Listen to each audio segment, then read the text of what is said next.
고린도전서 15장 1절에서 11절까지 제가 한 절, 여러분이 한 절 번갈아가면서 읽도록 하겠습니다. 마지막 같이 읽습니다. 형제자매 여러분, 내가 여러분에게 전한 복음을 일깨워드립니다. 여러분은 그 복음을 전해받았으며 또한 그 안에 서 있습니다. 내가 여러분에게 복음을 전해드리는 말씀을 헛되이 믿지 않고 그것을 굳게 잡고 있으며 그 복음을 통하여 여러분도 구원을 얻을 것입니다. 나도 전해받은 중요한 것을 여러분에게 전해드렸습니다.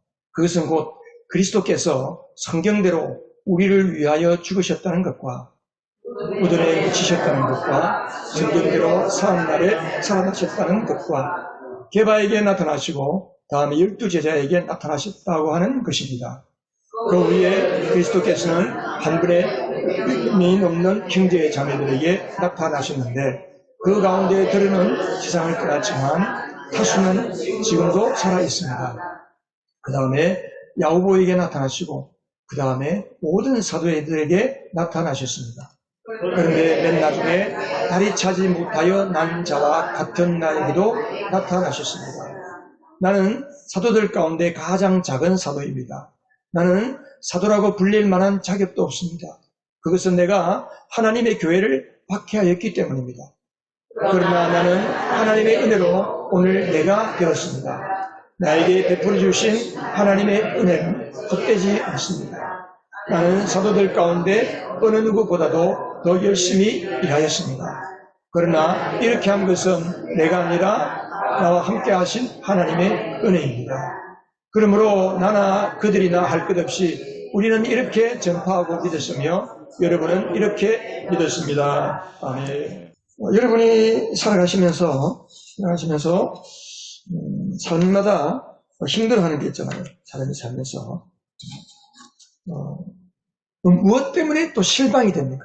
사람이 살다 보면 실망하기도 하고 낙심에 빠지기도 하고 가장 힘든 게 실망할 때 같아요. 실망할 때 몸이 병들고 돈이 좀 없고 그건 우리 힘을 할 수 없는 거니까.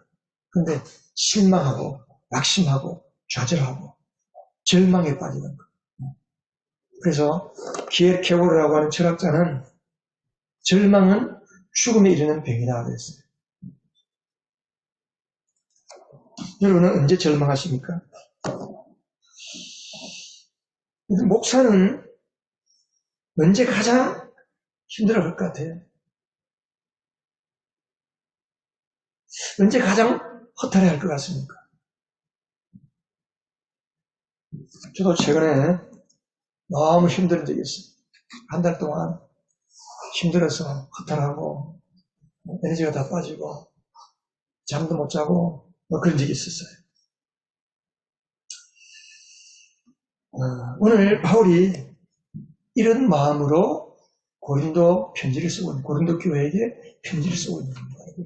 우리가 고린도전서를 그냥 읽고 있지만 이 고린도전서를 여러분들이 그냥 설교 듣는 것만 끝내지 말고 집에서 이번 주일날 설교 말씀 본문을 매일 읽든지 토요일날 특별히 여러 번 읽고 내용이 무엇인지 우리가 여러분 신앙생활에서 가장 중요한 게 뭐냐 하면 하나님의 마음을 아는 겁니다. 하나님의 마음을 알면 그 사람은 너무너무 하나님을 사랑하는 사람입니다. 성경을 읽어도 하나님의 마음이 뭔지를 알기 위해서 성경을 읽는 거예요. 그럴 때 그런 마음을 읽을 때 하나님께서 우리에게 하나님의 마음을 알려주시고 깨닫게 주십니다. 오늘 바울이 마음이 굉장히 혼란스럽고 괴롭습니다. 왜? 고린도에서부터 들려오는 소식이 있는데 그 고린도 교회 안에 상상할 수 없는 일들이 일어났다는 이야기를 들었기 때문에 그렇습니다. 바울이 너무 괴로워서 하나님께 기도하지 않았겠어요? 기도하는 가운데 성령께서 바울에게 깨닫게 하시는 겁니다. 깜짝 놀랄 말씀하신 겁니다. 복음을 믿는 믿음에 문제가 있다는 거예요. 복음 신앙, 고린도 교회가 바울이 1년 6개월 동안 있으면서 바울은 여러분 오늘날 목회자처럼 한 교회를 개척해서 10년이고 20년이고 목회하는 게 아닙니다. 바울은 순회 선교자. 한 군데 오래 있어야 한 달, 두 달, 몇 개월. 에베소에서 한 2년. 고린도에서 1년 6개월. 굉장히 오래 있었습니다. 고린도에서. 그래서 복음을 전하고 그들이 복음을 받고 성령으로 거듭나고 하나님의 역사로 교회가 세워지고 공동체가 모여지고 그랬는데 들려오는 소식이 이게 교회인지 지상 집단인지 알 수가 없는 거예요. 알 수가 없는 거예요.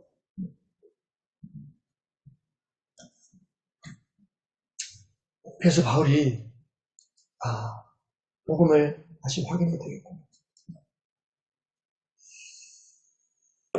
우리가 고린도전서 1장부터 14장까지 고린도 교회 안에 일어난 여러 가지 문제에 대해서 바울이 진단을 하고 처방을 하는 이야기를 들었습니다. 여러분, 고린도 교회 안에 어떤 문제들이 있었는지 여러분 생각이 좀 나죠? 이런 많은 문제들이 복음을 믿는 복음의 신앙, 이게 문제인가? 그래서 바울이 1절에서 그들에게 뭐라고 그럽니까? 형제자매 여러분, 내가 여러분에게 전한 복음을 어떻게 한다? 일깨워 드리려고 합니다. 복음을 일깨운다는 거예요. 여러분, 일깨운다는 게 무슨 말이냐? 일깨운다는 그 원어를 찾아보니까 일깨운다는 것은 사전을 우리 네이버에 들어가서 한글 사전 찾아봤어요. 한글 사전을 찾아보니까 일깨운다는 말은 알려주어서 깨닫게 한다. 그 말. 알려줘서 깨닫게 한다. 아니, 고린도 교회가 복음을 모를까? 복음을 알고 복음을 믿는 교회인데 왜 다시 복음을 일깨워야 할까? 그래서 바울이 몇 가지를 확인합니다.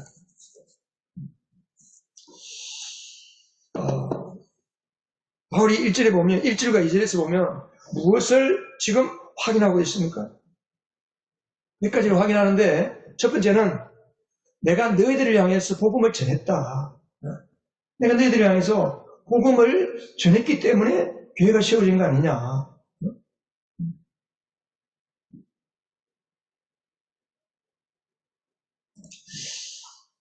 그뿐 아니라 너희들이 복음을 전해 받았다. 1절도 나오잖아요. 그게 복음을 전해 주었다가 두 번 나오고 또 복음을 받았다는 말도 두 번 나와요. 그리고 1절에 보면 또 그 안에 서 있다. 복음 안에 서 있다는 거예요.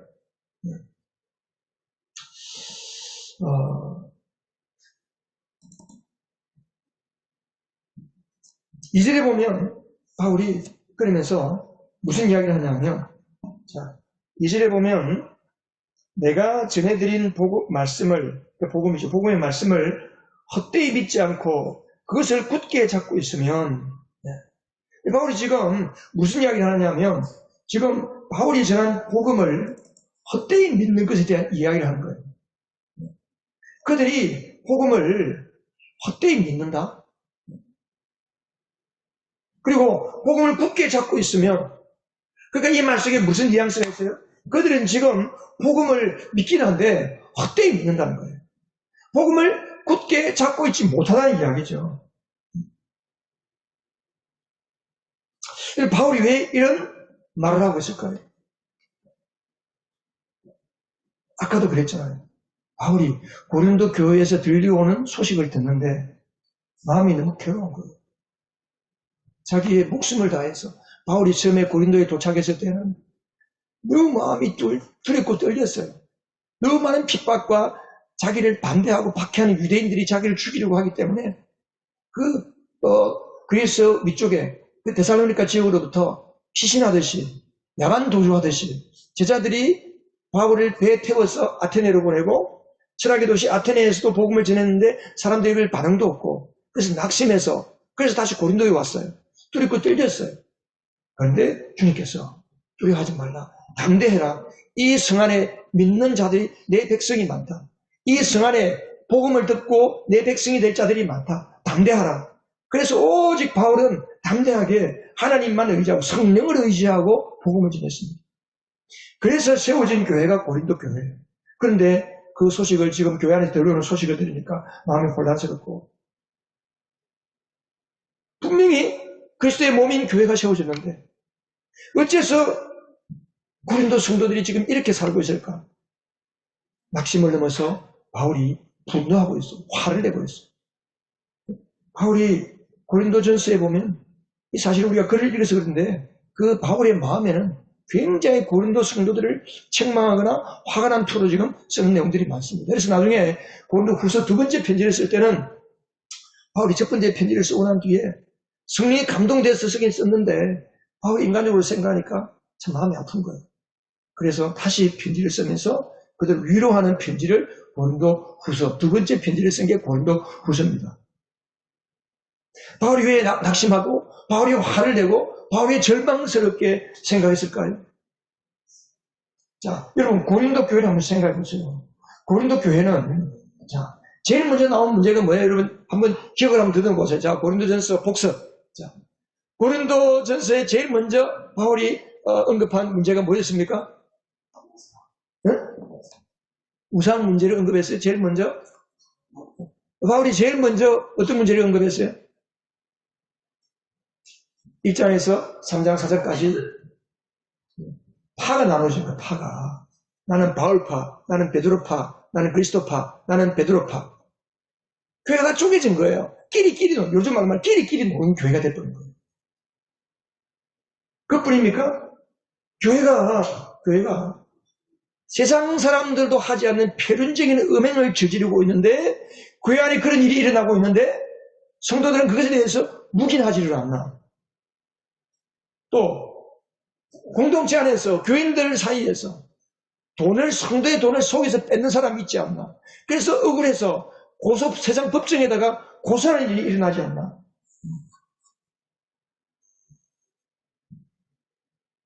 고기 먹는 문제, 우상의 제사에 참여하고 우상 제물을 먹는 문제가 있지 않나. 하나님의 만찬, 주의 만찬을 하는데 있는 사람들은 먼저 가지고 와서 자기들끼리 배부르게 먹고 없는 사람은 배가 고프고 먹지도 못하고. 그리고 성령의 은사가 충만한데 그 성령의 은사는 자기 자랑거리로 삼고 그래서 사람들에게 다른 사람들에게 처음 예수 믿으려고 함께 온 사람들에게 덕이 되지 않고 이런 소식을 들으니까 바울이 너무 답답한 거예요. 그동안 내가 고린도에서 뭘 했지? 너무 그렇더라고. 너무 괴로운 거예요. 그래서 바울이 고린도전서 편지를 끝내는 마감하는 부분에 있어서 가장 중요한 복음의 문제를 다시 언급하고 있습니다. 고린도전서 1장을 가보면 여러분, 고린도전서 1장에 가면 바울은 고린도 교회는 여러분 거기 보면 그들은 그리스도 안에 모든 면에서 풍족하게 됐다. 다시 말하면 온갖 말을 너무 잘하는 거예요. 예수 믿는 사람이 말을 잘하고 성경 지식도 풍부하고 그리고 전도의 말도 잘하고 전도도 그들 가운데 전도를 잘하는 교회였어요.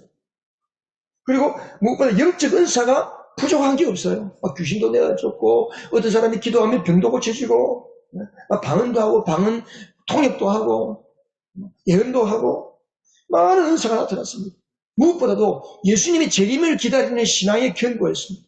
흠잡을 데가 없는 교회라고 그랬어요. 이 정도는 훌륭한 교회 아닙니까? 이 정도의 교회가 되면 너무너무 훌륭한 교회예요. 좋은 교회죠. 그런데 문제는 뭡니까? 그들이 좋은 교회인 것 같은데 껍데기는 좋은데 알맹이를 열어보니까 속으로 들어가 보니까 열매가 없더라고요. 열매가 없는 게 아니고 열매가 썩어버린 거예요. 생명 없는 열매가 맺히는 거예요. 세상은 사람들도 하지 않는 짓들을 하고 있는 거예요. 교회 안에서.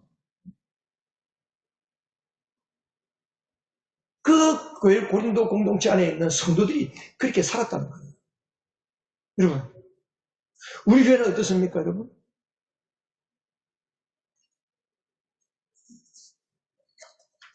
우리 교회 목사는 바울처럼 실망하지 않을까요? 자랑스럽고 여러분들이 자랑스럽고 감사하죠. 근데 저도 실망스러울 때가 있어요. 너무 괴로울 때가 있어요. 목회 내려놓을 때가, 뭐, 내려놓고 싶은 때가 있고, 막, 너무 괴롭고 힘들어서 막 그냥, 아, 이거 죽어야 되나? 주님 나를 데려가세요. 뭐 이런 기도가 나올 때가 있어요. 왜 그럴까요? 교회 숫자가 늘어나지 않아서? 교회 재정이 없어서? 아닙니다. 목사가 가장 힘들어하는 것은 뭐냐면요. 믿음 생활을 어느 정도 한다고 하는 사람들이 정작 그들의 삶을 들여다보니까 믿음으로 살지를 않는다. 변화가 된 것 같았는데 정작 변화는 고사하고 안 믿을 때 살아가던 그 삶의 방식을 가지고 여전히 살아가고 있더라는 거지. 껍데기는 예술 잘 믿는데 이름은 안수집사고 권사고 장로고 목사고 집사고 거듭난 사람이라고 그러는데 열매가 없는 거예요. 아니 삶의 방식이 예수 믿는 사람으로 사는 방식이 아니라는 거지. 이런 걸 보면 목사는 절망합니다. 힘들어집니다. 아, 내가 한 군데서 예언교회에서 너무 오래 목회했나? 새로운 목사가 와서 좀 새롭게 해야 되나? 그래서 어떤 분이 그래요. 목회는 한 10년마다 목회지를 바꿔야 된다. 왜 그런 이야기를 할까요?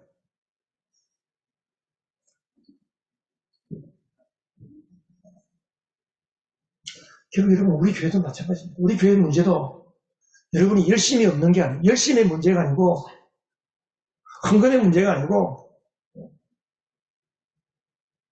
내가 남을 잘 도와주고 섬겨주고 사랑으로 서로 하나 되는 문제가 아니고 우리의 근본적인 문제는 복음의 문제거든요. 복음의 신앙이에요. 복음신앙. 한번 따라하십시오. 복음신앙. 복음신앙. 복음신앙이 뭐예요? 복음을 어떻게 믿고 사느냐는 거예요. 복음이 나에게 무엇이냐는 거죠.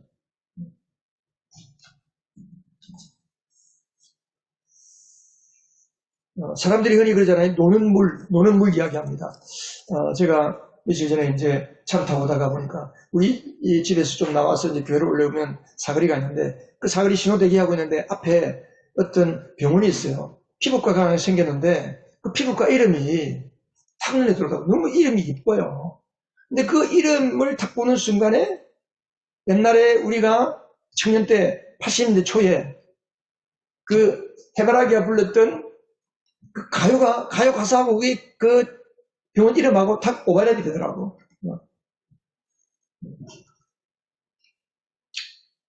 그래서 이제 뭐 내용을 잘 모르니까 가사를 잘 모르니까 그래서 교회 와가지고 한번 이 가요가 뭔가 이런 옛날 7080 그 가요 기타 폭송 포크 기타를 치면서 한 이 노래를 가만히 보면요. 거기다가 가사만 바꾸면 뭐 요즘 CCM하고 거의 비슷해요. 풍이.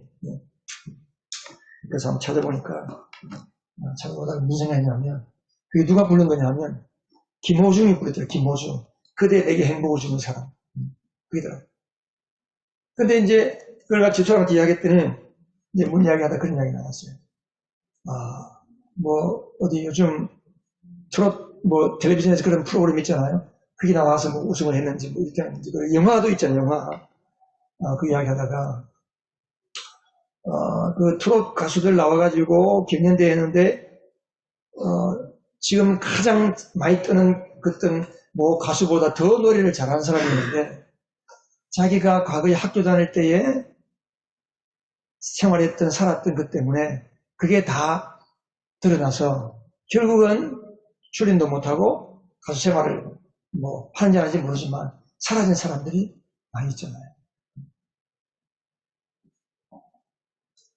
그래서 이게 이제는 세상이 조금이라도 그 이름이 알려지기 시작하면 과거에 그 사람이 어떤 물에서 놀았는지 다 나올 수밖에 없어요.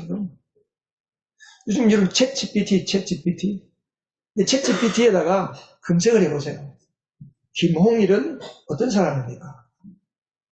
해운대에서 목회하고 있는 김홍일 목사는 어떤 사람입니까? 치면요, 쫙 다 나와요. 이 온 지금 이 세상 안에, 사이버 안에 있는 모든 김홍일에 관한 싹 다 검색이 나오는 거예요.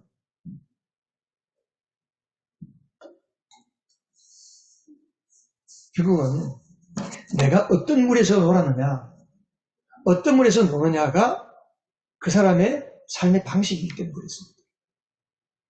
왜 학교 다닐 때 일진을 해가서 학폭을 하고 친구들이 괴롭히는 사람들이 왜 지금 세상에서 어른이 되어서 활동을 못하게 하느냐? 너무 괴롭힘을 당해가지고 억울하니까 이제는 그것을 예전처럼 그냥 꾹 숨겨놓고 있는 시대가 이제 다 드러나잖아요. 제가 왜 이런 이야기를 합니까? 여러분은 어떤 물에서 놀고 계십니까? 여러분이 노는 물은 어디입니까? 우리 그리스도인은 노는 물이 뭡니까? 복음의 물에서 놀아요. 복음의 물에서. 여러분들이 복음의 물에서 놀기를 바랍니다. 예수 믿는다고 하는 것은 복음의 물 가운데 노는 거예요. 물고기가 물을 떠나면 죽습니다. 우리가 복음을 떠나면, 아니 복음의 신앙에서 이탈하기 시작하면 우리는 살아있으나 죽은 자가 되는 거예요. 요한계시록에 보면, 요한계시록에 주님께서 그 책망하는 교회가 있는데, 너희는 이름은 살았으나 실상은 죽은 자다 그랬어요. 노는 물이라는 게 뭡니까? 노는 물이라는 것은 우리의 패러다임을 뜻하는 거예요. 내가 어떤 안경을 쓰고 사느냐예요. 내 사는 삶의 틀을 말합니다. 복음이라는 것은 우리가 예수 영접할 때 잠깐 듣고 생각하는 일회용 구원 티켓이 아닙니다. 복음은 내가 몸 담그고 살아야 하는 내 사는 물입니다, 여러분. 이절에서 헛되이 믿지 않고, 이 헛되이 믿는다, 이 말은 무슨 말입니까? 복음을 헛되이 믿는다는 게 무슨 말일까? 이 헛되이라는 말은 에이케라는 말인데, 오늘로 에이케, 그리스 말로 에이케라는 말은 뭐냐면 멍하다는 거예요. 요즘 말로 멍 때리는 거예요. 예수를 믿는데 멍하게 믿는 거예요, 그냥. 이유를 모르고 믿는 거예요. 왜 예수를 믿는지 모르고 믿는 거예요. 그냥 교회 나가는 게 좋으니까 예수 믿는 거예요. 맹신적, 맹목적으로 예수 믿는 거예요. 맹신적. 그러니까 여러 개의 종교 중에 기독교가 그래도 나에게 맞다. 내 스타일하고는 좀 맞은 것 같다. 그래서 여러분 교회 기독교라는 종교를 선택하고 있습니까?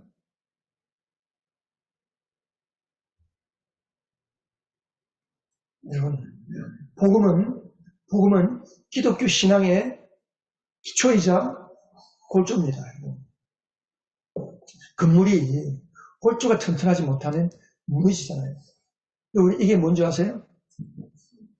이게 삼풍백화점이에요.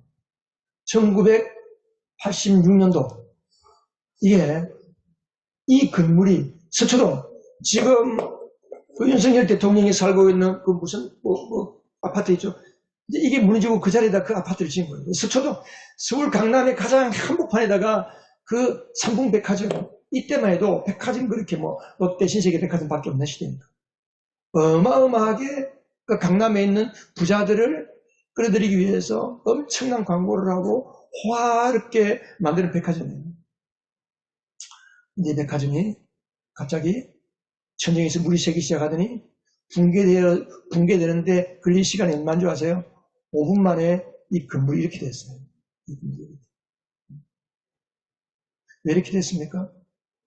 왜 이렇게 됐을까요? 부실공사예요, 부실공사. 골조를 튼튼하게 하는 거예요. 넣어야 철근 안 넣고, 콘크리트 양생 제대로 안 하고, 껍데기만 번지르르하게 한 거예요. 건물에 실내 인테리어만 그럴싸하게 하고, 외장만 그럴싸하게 한다고 건물이 좋은 건물일까요? 아닙니다. 오래 못 갑니다, 그런 건. 부서지게 돼 있어요. 무너지게 돼 있어요.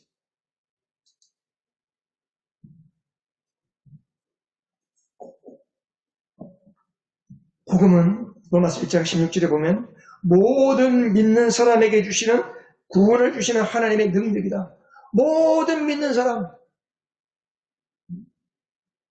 돈 있든 돈 없든 흑인이든 백인이든 유대인이든지 유대인이 아니든지 뭐 북한의 김정은이가 되었든지 뭐 러시아의 푸틴이 되었든지 이스라엘이 가장 착하다고 하는 사람이 되었든지 어떤 사람이 되었든지 간에 복음을 믿으면 하나님의 구원을 받는 하나님이 우리에게 주시는 구원의 능력이 뭐라고요?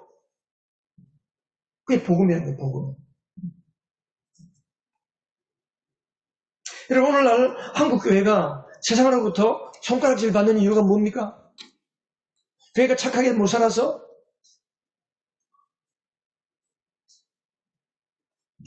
세상 사람들이 보니까 세상 사람들은 교회를 바라볼 때 자기들하고 조금 다르게 살기를 바라는 기대가 있어요. 유독 기독교회만 그게 강해요. 뭐 불교 신자들, 다른 종교 신자들 아무렇게 살아도 뭐 절에 다닌다더니 왜 그러냐 그런 말 한 적이 없습니다. 근데 굳이 유독 예수 믿는다는 사람이 조금 같은 짓을 하면 돌아서서 뭐라고 그래요? 예수 믿는다는 게 저렇게밖에 안 하는 사람? 그런 말 하거든요. 예수를 안 믿는 사람도 예수를 믿으면 어떻게 변한다는 것이 그들에게 어렴풋이 그들 속에 있는 거예요. 기대가 있는 게 기대. 근데 그들이 볼 때 삶의 방식이 불신자들하고 전혀 차이가 없는 거예요. 아니, 예수 믿는다는 사람이 더 악질적인 사람이더라. 나 교회 안 되고 교회 가서 소리 하지 마라. 나 돈 떼먹고 도망간 사람이 교회, 집사, 장로더라. 여러분 전도하다 보면 그런 사람 많이 만납니다.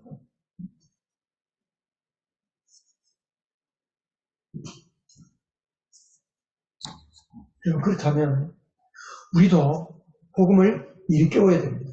복음을 다시 확인하고 복음을 다시 들어야 됩니다. 여러분 오늘 고린도전서를 통해서 오늘 복음을 다시 깨닫는 은혜가 있기를 바랍니다. 복음을 새롭게 이해하는 은혜가 있기를 바랍니다. 복음을 새로 이해하고 새롭게 믿음을 다시 세우는 시간 되기를 바랍니다. 복음의 내용이 뭡니까? 그래서 바울이 복음의 내용을 이야기하고 있습니다. 3절 4절에서 복음의 내용. 그 복음의 내용은 곧 그리스도라는 거예요. 그리스도. 첫 번째, 여기 보니까 3절에 보면 그것은 내가 여러분에게 전해주는 중요한 것, 이게 복음이거든요. 복음 중요한 것을 여러분에게 전해드렸습니다. 복음을 전했다는 거죠. 뭐냐? 그 복음이 뭐냐? 첫 번째, 곧 그리스도께서 무엇대로 우리 죄를 위하여 죽었다? 성경대로 죽었다. 예언의 성취라는 거예요. 예언의 성취. 성경대로 죽었다는 말은 바울이 지금 쓸 때의 성경은 무슨 성경입니까? 구약 성경입니다. 창세기부터 말라기까지. 성경에 보면 메시아, 하나님이 구원자를 이 땅에 보내실 것인데 그 구원자는 어떤 사람이다? 라는 구원자, 메시아, 그리스도, 구원자에 대한 예언이 333가지가 나와 있어요. 예수님에 대한, 그리스도에 대한 예언이 333가지가 성경에 기록되어 있는데 그것이 예수라고 하는 사람에게 그대로 다 이루어질, 성취될 확률 얼마인가? 내가 지난주나 지지난주도 말씀드렸죠. 미국의 텍사스주는 우리 대한민국의 면적의 7배입니다. 우리 대한민국의 면적의 7배 되는 그 텍사스주에다가 100원짜리 동전을 한 자 높이로 쌓아놓고 그 속에 500원짜리 동전 하나를 휙 섞어서 하나 집어넣는 거예요. 그리고 어떤 사람이 눈을 감고 한 번만에 500원짜리를 찾아낼 확률하고 똑같은 거예요. 이게 가능할까요? 가능한 확률이에요? 불가능한 확률이에요. 그 불가능한 확률이 예수 그리스도에게 다 이루어진 거예요. 그러니까 예수 그리스도는 뭐예요? 하나님이 보내시는 하나님의 구원자, 하나님의 아들, 하나님이라는 거죠. 예수님은 그냥 온 게 아닙니다. 이미 창세기 3장 15절부터 아담이 범죄할 때부터 하나님은 너희들이 죄 가운데 빠졌는데 내가 여인의 후손으로 구원자를 보내겠다. 그리고 그 뱀을, 그 여자의 후손은 뱀의 머리를 지니기고 뱀은 여자의 발꿈치를 물겠지만 여자의 후손은 뱀의 머리를 짓밟는다. 예수님이 십자가에 죽으실 때에 원수막에 사탄의 머리를 깨뜨렸잖아요. 사탄에게 승리했거든요. 창세기부터 말라기까지 그 모든 예언들이 이루어진 거예요. 예언이 성취된 겁니다. 두 번째는 뭡니까? 그리스도가 죽었다는 게 복음입니다, 여러분. 그리스도가 죽었다는 게 왜 중요할까요? 무슨 의미입니까, 여러분? 우리는 죄를 지으면 용서는 해주지만 그 죄가 없어질까요? 우리 한번 생각해봐. 우리 윤건이, 태원이 누가 죄를 지어서 어떤 사람이 얼마 전에 부산에도 어떤 사람이 사람을 죽였잖아. 그 죽였는데 그 사람이 이제 예를 들어서 징역 35년을 사고 나왔어. 그럼 징역을 사고 나오면 그 자기가 지은 죄가 없어지나? 죄가 없어지지 않지. 죄는 영원토록 없어지지 않는 거예요, 여러분. 죄는.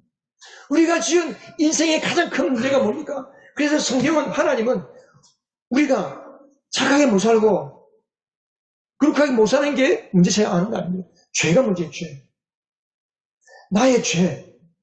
죄가 왜 문제냐? 나는 죄에 지을 수밖에 없는 인생이에요. 사람은.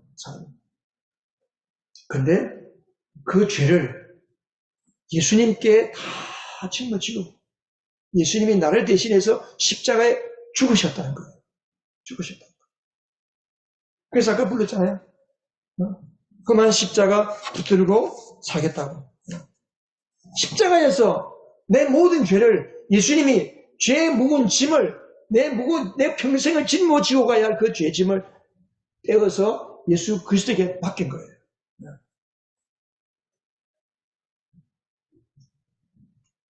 여러분, 하나님 앞에 서면 요즘은 책이 기록돼, 우리 요즘은 이제 영상이 기록되잖아요. 이게 참, 이 성경 말씀이 요즘 실감이 나는 게, 검색을 하면요, 다 나오잖아요. 다 나오는 시대가 됐거든요. 예, 요한계시록 20장에 가면 하나님 앞에 서는 모든 사람들이 책이 있는 거예요, 책. 책이 두 종류의 책이 있는 거예요. 하나는 그 사람이 어떻게 살고 말하고 행동하고 죄를 지었는지 그 사람의 행동이 기록된 책이 그 종류의 하나, 행위가 기록된 행위록의 책이 하나 있고 또 하나는 생명책이 있어요. 근데 생명책에 기록되지 아니한 사람들은 이 행위록에 따라서 행위를 따라서 심판을 받고 불못에 들어가는 거예요. 예수를 믿으면 은혜가 되는 게 뭐냐면 나의 죄를 예수님이 십자가에 다 짊어지셨기 때문에 그것을 믿는 사람은 하나님이 은혜로 네가 죄 안 지은 사람처럼 내가 여겨줄게. 이게 칭의, 의롭다고 인정해 주시는 거예요. 그래서 그 이름을 생명책에 기록을 하시는 거예요. 생명책 이름이 기록된 자는 하나님 앞에 딱 서면 행위력이 쫙 펼쳐지면 지옥 갈 수밖에 없지만 우리 주님께서 천사가 하나님 이 사람은 생명책에 이름이 기록되어 있습니다. 그러면 은혜로 주님 앞에 주님 문으로 천국 문으로 들어가는 거죠. 그게 뭐예요? 자기 아들을 이 땅에 내보내신 하나님의 사랑입니다. 하나님의 사랑. 내가 죽어도 해결할 수 없는 이 죄 문제를 예수님이 대신 죽어주시고 해결하신 것이 이게 십자가의 복음의 핵심이라는 거예요. 이 그리스도의 죽음도 뭐예요? 성경대로 죽으신 거예요. 4절에 또 무덤에 묻혔다는 거예요. 그리스도께서 장사되었다. 사흘 동안에 장사됐잖아요. 그냥 기절하다가 깨어났다. 성경에도 있잖아요. 그 유대인들이 종교 지도자들이 예수님이 다시 살아났다 하니까 겁이 나가지고 로마 병정들, 무덤을 지키던 로마 병정들에게 돈을 주고 제자들이 훔쳐갔다고 해라. 그렇게 소문을 내라. 그래서 예수님이 부활하는 뒤 예루살렘 안에 며칠 사이에 제자들이 예수님의 시신을 훔쳐갔다. 여러분, 시신이 그대로 있었으면 그런 소문이 왜 납니까? 분명히 부활했기 때문에 그런 헛소문을 내는 거예요. 기절해서 살아난 게 아닙니다. 네 번째는 뭐예요? 네 번째도 보면 성경대로 사흘날에 살아나셨다는 거예요. 성경대로 3일째 되는 날에 살아나셨다. 부활하셨다는 거예요. 여러분, 사람이 죽어서 죽은 사람이 가끔 관에서 깨어나는 사람이 있어요. 가끔 보면. 근데 그 사람은 다시 죽어요. 그렇잖아요. 근데 예수님은 부활했습니다. 예수님 시대에 예수님이 시대에 이제 그 역사가 요세푸스라는 역사가가 있습니다. 유명한 고대 역사가의 그 책에 기록한 걸 보면 예수님의 탄생과 부활에 대한 기록이 돼, 역사의 기록이 있어요. 이거는 예수님이 부활했다는 사실은 천지가 개벽해도 일어날 수 없는 사건입니다. 어떻게 사람이 죽었는데 살아납니까? 근데 어떻게 살아났어요, 예수님이? 그냥 몸으로 살아난 게 아니에요. 사람의 몸으로 살아난 게 아니고 몸은 몸인데 어떤 몸이에요? 3차원 공간과 시간을 초월하는 몸인 거예요.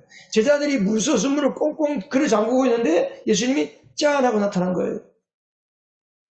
너희들 내 손목에 옷자국을 만져봐라. 장자국을 만져봐라. 제자들이 귀신인 줄 알고 유령인 줄 알고 벌벌 떨고 있는데 야 내가 배고프다 뭘 그저 못하고 생선 구운 것을 제자들과 함께 먹었습니다. 예수님의 부활은 명명백백한 현실이고 역사적인 사건인데 그 부활은 우리가 생각하는 죽었다가 다시 살아나는 그런 부활이 아니에요. 전혀 새로운 모습으로 부활하신 거예요. 그리고 이 땅에 40일 동안 계시다가 40일째 구름을 타고 하늘로 올라가신 거예요. 그리고 올라간 그대로 다시 오실 것이라고 말씀하셨습니다.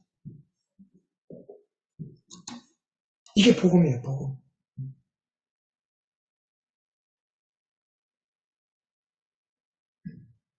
그리고 이 복음을 믿으면 우리가 새로운 존재가 됩니다. 새로운 존재.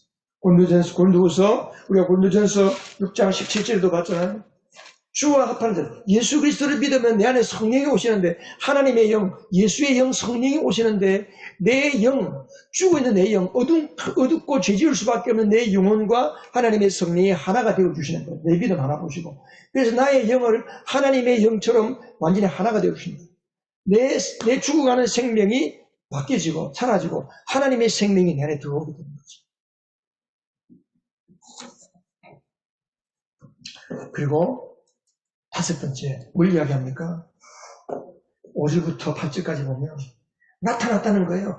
부활하시고 그냥 잠깐 보이고 그냥 사라진 게 아니고 확인을 시켜주는 거예요. 베드로에게 나타나시고 그 다음 12 사도들에게 나타나시고 그 다음에 한꺼번에 500여 명이 넘는 예수님을 따라다니는 사람들에게 다 나타나 보여주시고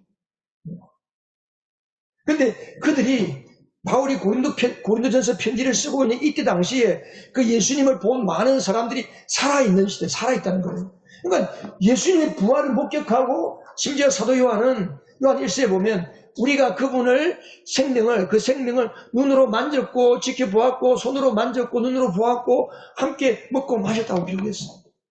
근데 지금 살아있는데 예수가 부활하지 않았는데 그 사람들이 어떻게 거짓말할 수 있겠어요? 다 살아있기 때문에 내가 하는 말 그 사람들이 물어봐라 다 안다. 쉽게 말하면 다 경험했다는 거죠.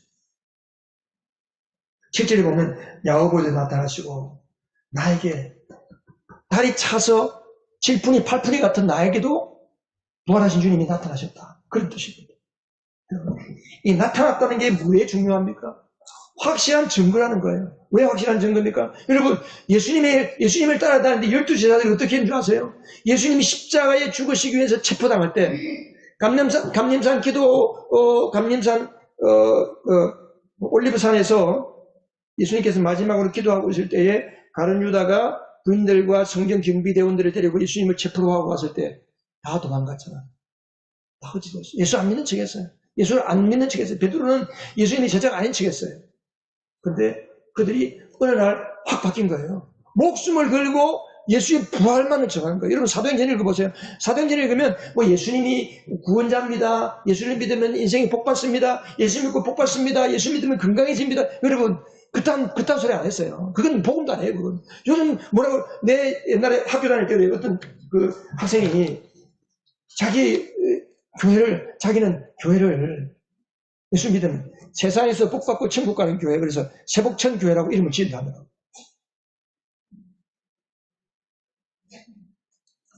그 정도가 복음이 아닙니다. 예수님은 사도들이 전했던 가장 중심은 예수가 다시 살아났다는 거예요. 부활하신 하나님의 아들이라는 거예요.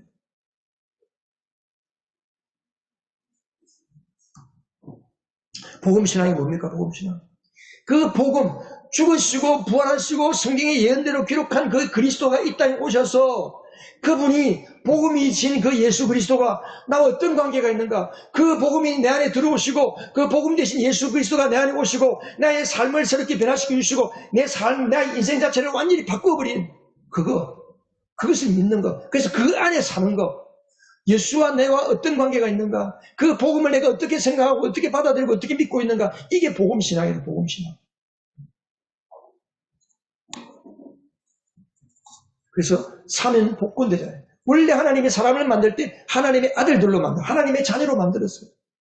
아담과 하와를. 근데 범죄함으로 에덴 동산이 쫓겨나고 죄 짓는 죄인이 됐잖아요. 근데 예수 그리스도가 우리의 죄 문제를 해결하시고 내가 그 예수를 내 마음에 믿고 구원자이시고 하나님으로 받아들이고 믿을 때에 하나님은 우리 그 믿음 하나 보시고 우리를 하나님의 아들로 죄 없는 사람처럼 여겨주시고 하나님의 아들로 살아갈 수 있도록 우리를 다 책임지시는 그런 은혜의 복음. 이게 복음이라는 거죠. 그래서 우리는 오직 믿음으로만 그리스도와 하나 되는 거예요. 예수를 믿는다는 것은 그리스도와 하나 되는 거예요. 그래서 내가 나로 사는 것이 아니고 그 뒤에 보면 바울이 나의 나된 것은 이런 말이 나의 나된 것은 거기 10절에 보면 우리 세번역 성경에는 그런 표현이 안 되는데 옛날 개혁개정 성경에는 나의 나된 것은 하나님의 은혜다. 우리 10절에 보면 나는 하나님의 은혜로 오늘의 내가 되었습니다. 그랬는데 개혁 성경에는 나의 나된 것은 하나님의 은혜다 그랬거든요. 이 복음신앙으로 믿는 사람은 나의 나된 것은 하나님의 은혜다. 나의 나됐다는 영어의 표현이 뭐냐면요. I am that I am이에요. I am who I am. 이 I am that I am은 누가 쓰는 말이냐면 하나님이라는 것을 쓸 때만 나타나는 이름입니다. 나는 나다요. 나는 스스로 있는 자라요. 나는 내가 사는 방식으로 충분히 살아갈 수 있는 존재다 그런 뜻입니다. 그런데 바울이 나는 나다. 나는 나로 살아갈 수 있는 은혜가 나는 나로 살아갈 수 있는 존재가 되었다. 왜? 하나님의 은혜로. 오직 하나님만이 예수님만이 나는 나다라고 말할 수 있는데 예수를 믿고 나니까 바울도 예수님처럼 나는 나다라고 이야기하고 있는 거예요. 지금 사람들은 누구로 삽니까? 각자 자기 방식으로 살아요. 자기로 살아요. 나로 살아요. 근데 사람은 나로 살기 때문에 인생이 힘든 거예요. 고달픈 거예요. 내 방식은 어디서 나왔습니까? 여러분이 사는 삶의 방식은 예수 믿기 전의 삶의 방식은 과거 나의 실패와 성공과 내가 잘되고 못되고 과거에 내가 경험하고 내가 쌓인 그 나의 삶의 방식을 가지고 미래를 바라보면서 걱정하고 근심하면서 살아가는 그 방식이 여러분입니다. 그런데 예수를 믿으면 하나님의 아들이 되고 내 안에 전지전능하신 하나님 나를 의롭게 하시고 나를 거룩하고 흠이 없게 만들어주신 그 예수 그리스도가 내 안에 들어오셔서 내가 되어주신 거예요. 예수님이 내가 되어주시는 거예요. 따라하십시오. 예수님이 내가 되어주셔서 감사합니다. 내가 예수님이 된 거예요. 예수님이 내가 되고 그래서 예수와 내가 하나가 된 거예요. 하나님의 성령이 내 영과 하나가 된 거예요. 한 명인 거예요. 한 명. 이게 복음, 이게 복음. 이게 예수를 믿는 이유입니다, 여러분. 예수를 믿고 돈 벌고 건강하고 세상이 잘 되고 내 자식 잘 되고 이거 아니에요. no. 그렇게 예수를 믿기 때문에 예수를 헛되게 믿는 거예요. 예수를 헛되게 믿는 믿음이 두 가지가 있는데 그 대표적인 게 뭐냐면 부적신앙, 기복신앙. 이게 뭐예요? 일만 있으면 예수 잘 믿는 거 하는 거예요. 주일날 교회 안 나오던 사람이 새벽기도 안 나온 사람이 어느 날부터 새벽기도 나오기 시작한다. 그 목사가 걱정하는 거 아이고 또 저분 무슨 문제가 생겼네. 우리나라 대표적으로 뭐예요? 입시질 되면 대학 수능 시험 전날 되면 그렇게 와서 사람들이 기도하는 것만 수능 40일 전부터 40일 특별히 새벽기도를 하고 특별히 기도를 하고 그러면 수능 끝나고 나도 새벽기도 나와야 되죠. 안 나오거든. 헌금 안 하던 사람이 문제가 생기면 헌금을 막 해. 11조 안 하는 사람이 막 11조를 해. 그러면 믿음이 새로워졌나? 이제부터 하나님 앞에 믿음이 좀 새로워졌나? 웬걸 문제가 해결되고 나면 일단 닦는 거예요. 그게 왜 그래요? 이게 부적신앙이 그게 기복신앙이에요. 기복신앙. 내가 하나님 앞에 뭔가 좀 해드리면 하나님께서 나에게 좀 잘해주겠지. 그건 복음의 신앙이 아닙니다. 두 번째 복음의 신앙이 아닌 게 있습니다. 헛되이 믿는 신앙. 지식적인 종교예요. 성경은 많이 읽어. 성경을 달달달달 외워. 고린도 교회 성도들이 그랬잖아요. 성경 지식은 많은데 그 성경 지식으로 사람들을 판단하는 거예요. 종교인, 종교인.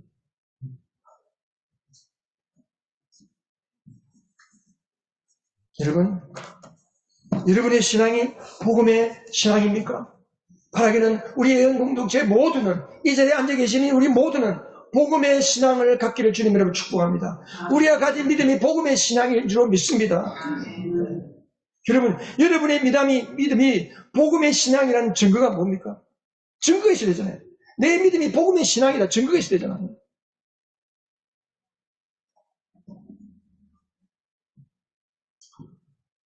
그 증거가 뭐냐면요, 내가 좋아서 기뻐서 감사하고 감격해서 날마다 하나님이 나를 구원해 주신 그 은혜가 감사하고 감격해서 어려운 일도 기쁨으로 하고 힘든 일도 기쁨으로 하고 기꺼이 희생도 하고.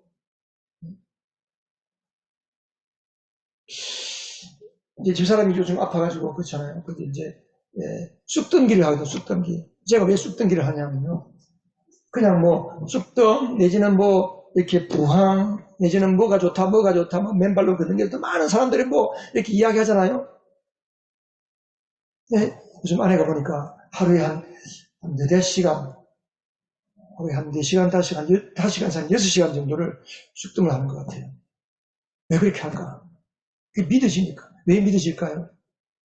그것을 나에게 소개하고 주신 분이, 그 개발하신 분이 목사님 개발했는데, 한 사람이, 장로님이, 자기 부인이 너무 자궁에 무력이 많아가지고 그 서울의 유명한 병원에서 수술해서 그 자궁을 제거하라고 했는데, 이 기계를 썼는데 그게 무력이 싹 없어지고 제거하지 않고도 그대로 건강 회복된 거예요.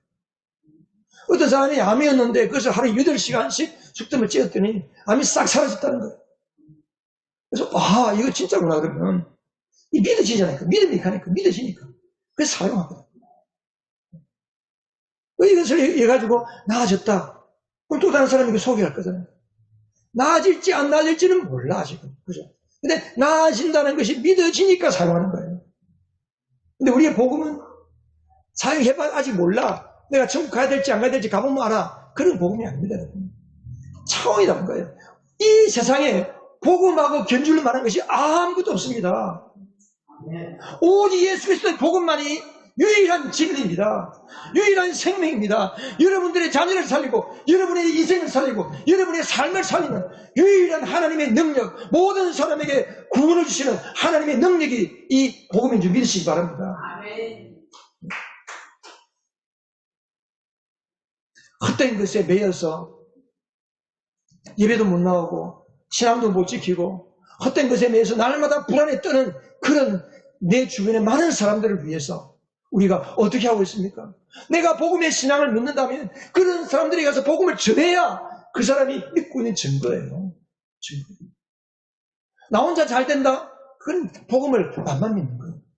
내가 진짜 복음을 믿으면, 내가 이 쑥등기를 살면서 내가 나았으면 그냥 나 혼자 쓰고 말까요? 아니에요. 내 주변에 병든 사람에게 다시 막 전해줄 거 아니에요. 그죠?